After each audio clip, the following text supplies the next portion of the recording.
Governor Macacua nagsagawa ng courtesy visit sa isa sa may tinuturing na respetadong senior member ng MILF Central Committee sa Pagadian City. Detalye na balita mula kay Jun Di Makutang, Aris 19. Assalamualaikum, Jun. Alaikum assalam, Kuyang Angel. Sa pagsapit ng bagong taon, binigyang panahon ni Maguindanao del Norte Governor Abdul Rauf Macacua na muling makadaupang palad ang isa sa kanilang kasama sa MILF Central Committee na si Sheikh Ismael Calalagan. Nakabahagi bilang senior member ng MILF Central Committee na nakabase ngayon sa Pagadian City.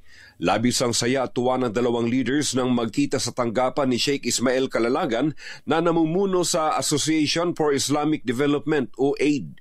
Si Sheikh Calalagan ay tinuturing na isa sa mga nananatiling prominente at nirerespetong ulama sa Bangsamoro Region na may napakahalagang role na ginagampanan sa Bangsamoro struggle for self-determination at sa pagsisikap nitong mapanatili ang pagkakaisa at respeto sa pagitan ng Bangsamoro at Christian community sa Mindanao.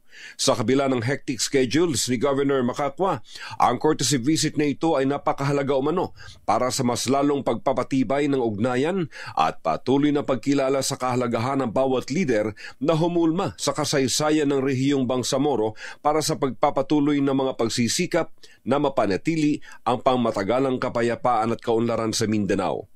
At hinangaan din ni Governor Macacua ang Aisa Medical Hospital, isang private-run medical center founded by Bangsamoro physician sa Pagadian City na may exceptional medical services and commitment para sa quality healthcare para sa lahat.